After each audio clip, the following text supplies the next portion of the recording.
What is going on, everybody? Welcome back to another exciting and educational Super Late Model Series race preview video. It's your man, Regan McCauley, aka Reegser, once again, happy to be here as per usual.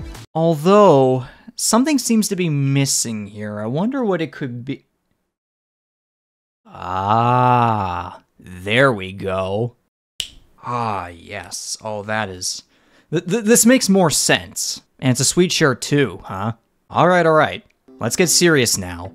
Before we look at round 2, let's take a quick flashback back to Sunday, May 14th and recap the historical beginning of the Super Late Model Series, Speedway 660's 30th anniversary, Riverview Ford, season opener. Or actually, now that I think about it, it's actually Saturday, cause, Mother Nature. A stout field of 28 competitors arrived on the morning of Saturday, May 13th, and the atmosphere was unreal. The excitement was at an all-time high between drivers, staff, and fans. We witnessed 4 competitive heat races, with Mike Rogers, Devin Snell, Dylan Gosby, and Dave O'Blinis all scoring victories.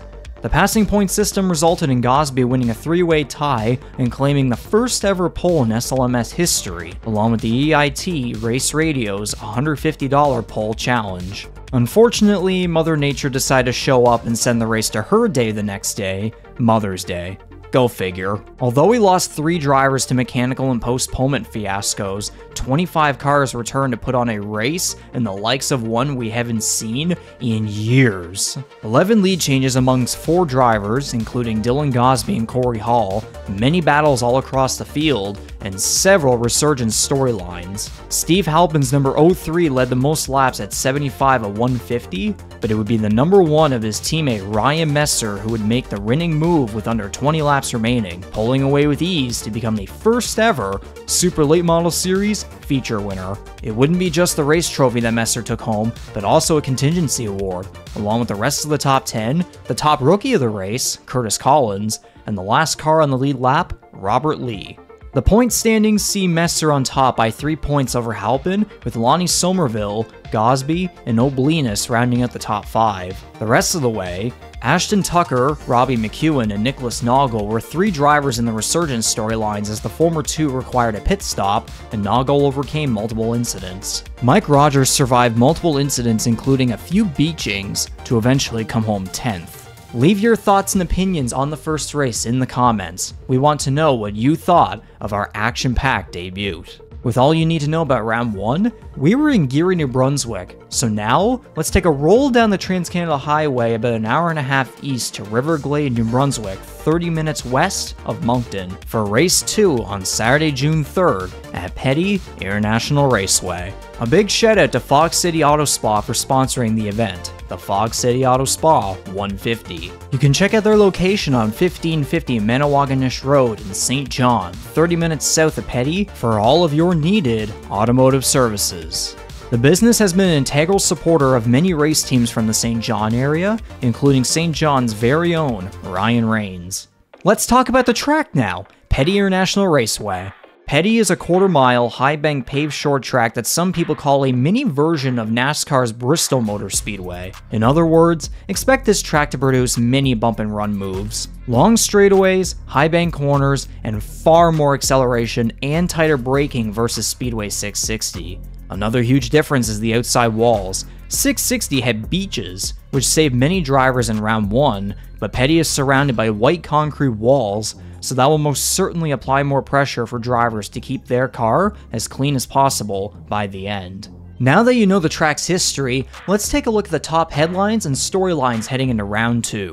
27 drivers have signaled intent to compete. If round 1 was any indication of what is to come, the superstars of the Super Late Model Series are set to blow the roof off of Petty this weekend. Your Super 6 SLMS storylines are as follows.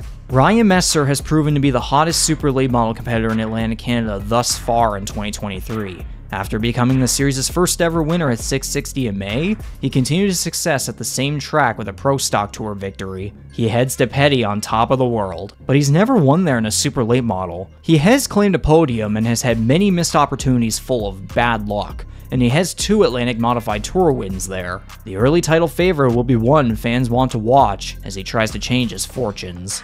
Steve Halpin wasn't on many people's bingo cards as a perennial title contender, but his performance in round 1 sent a message to everyone. Do not count him out. The 03 has always been a sneakily quiet contender, but this year, he means business. He led the most laps in the Riverview Ford season opener, and although he fell short, he's ready to change his fate and visit victory lane.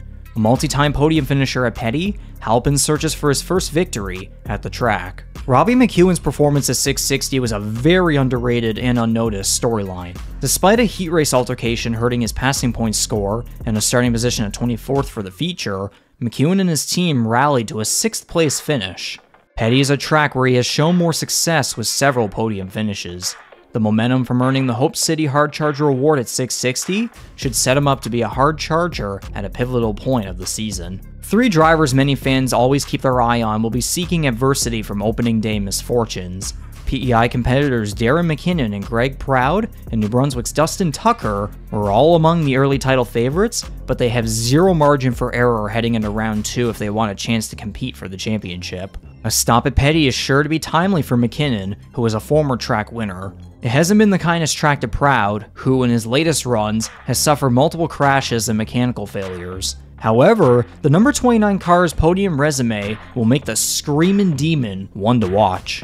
Tucker's results at 660 weren't reflective of his effort and speed, and while he's never taken a trophy out of Petty, he's consistently posted top 5 and top 10 finishes there, so don't count him out either. 2 notable part-timers are Adam Briggs and Gary Elliott, who bring in long resumes. Briggs represents the state of Florida in his number 44 car, and Maritime fans may recognize him from his lone start at Petty in 2022, finishing inside the top 10 in the Mike Stevens Memorial. Elliott is a Canadian Motorsports Hall of Famer, and he's on his 50th anniversary sponsorship tour with Quaker State. Canada's Ironman will add another series to his impressive racing resume. The incredibly competitive Castrol Rookie of the Year battle enters a second chapter at Petty. What makes it interesting is something to do with the season opener's Castrol Rookie of the Race, Curtis Collins. He is not slated to compete this weekend, thus, we're going to see a new Rookie of the Race and a new Rookie of the Year leader.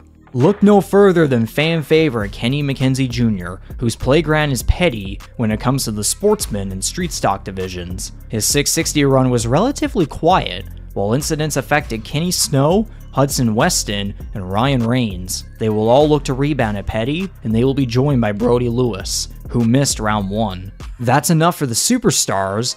Let's now focus on you, the fans. What will race day look like this weekend? And thus, here is your race day format. Pit gates open at 9 a.m., tech opens at 9:30 a.m., the Super Late Model Series and support classes will run several practices in the span of 3 hours, grandstands open at 2 p.m., and the racing begins at 4 p.m. As race day nears, be sure to stay tuned to our social media pages for breaking news and photo and video content as it happens. Follow us on Facebook and Instagram, and subscribe to our YouTube channel, where we will post race highlights and full races the week after every race. Don't forget to check out our website for news, the schedule, the roster, points, and much more at slms.ca. Thus, that'll wrap things up ahead of round 2, the Fog City Auto Spa 150. If our first race was any indication of what to expect, it's going to be a barn burner of a show, one with non-stop action you will not want to miss. Do you think Ryan Messer will become the first Super Late Model Series driver ever to win 2 races in a row? Will someone new etch their name into the history books and sign the coveted SLMS banner at the end of 150 laps on Saturday night? Share your thoughts and opinions in the comments, and we thank every one of you for watching another one of our many great videos over this inaugural season. This is Regan McCauley, aka Reegser, signing off, and remember, Petty International Raceway this Saturday at 4 p.m. We write another chapter in Super Late Model Series history with our first event on the High Banked Oval in River Glade. We're Atlantic Canada's new home for premier Super Late Model racing, so come get some good ol' Saturday satisfaction. See you at the track. All the blood running through my veins, it got me thinking that I'm going insane, cause I'm getting caught in the river. Lord knows I've never been a quitter. This is the moment, we're gonna own it, won't let it fade. The monster inside is coming alive, so get out the way, cause we've only just begun. We are the chosen ones. set the world on fire. Watch the flames get higher, 'cause we've only just begun. Yeah, we've only just begun.